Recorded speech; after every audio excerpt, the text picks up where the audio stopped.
Yo, what is good, YouTube? Krishan checking back in with another video. Let's start this video off with a recent update from the giant killer Shaun Clarida.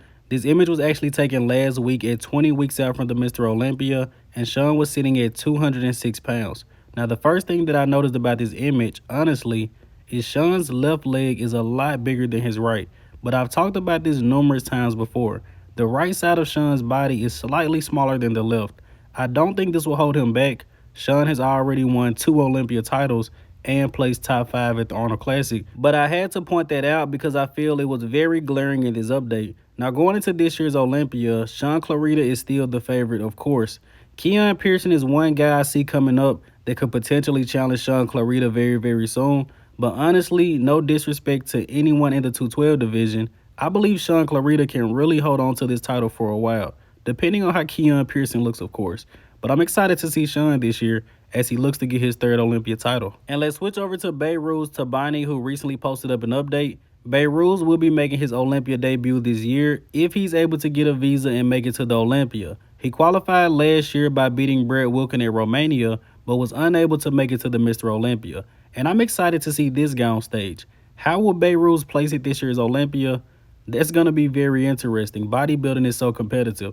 As I said about last year's Olympia, Michael Krizo was 12th place, so that just lets you guys know how deep the bodybuilding field has become. And in the next update of the day, we have a recent update from Vlad Suhoruchko, and this guy's in incredible condition, and I'm willing to bet we will see him at the Portugal Pro, which is in about 2 weeks. And I wouldn't be surprised if Andrea Presti is there. I'm pretty sure he's looking for an Olympia qualification after taking second to Krizo at the Impro Classic. But looking forward to seeing Vlad on stage this year. Hopefully his posing has improved.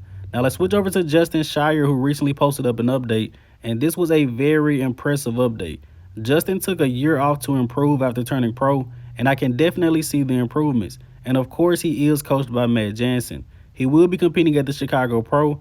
As of right now, the biggest name I know in this show is Blessing Awodobu. And you guys let me know in the comment section below, is it possible that Justin Shier beats Blessing Awodobu at the Chicago Pro? As of right now, I'm still leaning a little bit more towards Blessing. He hasn't really posted any updates recently though. Now let's switch over to James Hollingshead. I'm not exactly sure what James is doing this year. I don't remember honestly, guys. He may be taking the year off. Looking at him right now, it doesn't look like he's going to compete anytime soon. But I remember James said he is going to stop competing in about 2 years. I think it's possible that James Hollingshead does a show after the Olympia to qualify for the 2024 Olympia, or it's possible he takes the entire year off. Again, if anyone knows 100% what James is doing this year, let me know in the comment section below, because I'm just speculating right now.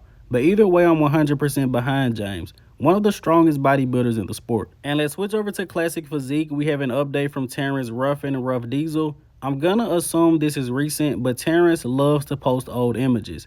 Now, this is a guy we haven't talked about in a little while. Terrence placed 6th at the Mr. Olympia, which was a shock to everyone, probably including Terrence. He missed weight by a couple of pounds, maybe even 1 pound actually, and he ended up coming in off at prejudging and fell all the way down to 6th place. And following the Mr. Olympia, Terrence decided not to do the Arnold Classic, which personally I didn't really understand. He came in a little bit off at prejudging, but if Terrence came in on to the Arnold Classic, I think he would have been fighting for the title. I think Terrence Ruffin can still beat Urs Kalasinski. Now, Terrence beating Ramon Dino, I'm not too sure about that. It's still possible, but I don't really think Terrence needed to take a lot of time off to be as competitive as he was. I just think Terrence needed a better peak, and he would have been fine. But if Terrence wants to compete at the 2023 Mr. Olympia, he has to win a pro show, so hopefully we get to see him on a bodybuilding stage soon. And I don't think there's many guys that can beat Terrence Ruffin. Actually, maybe just 2 guys, and the second one is still a maybe. But let me know in the comment section below your thoughts on Terrence Ruffin. Now let's switch over to Angel Calderon, the second best 212 guy on the planet, and he's already in prep for this year's Olympia. And the 212 division is also going to be exciting.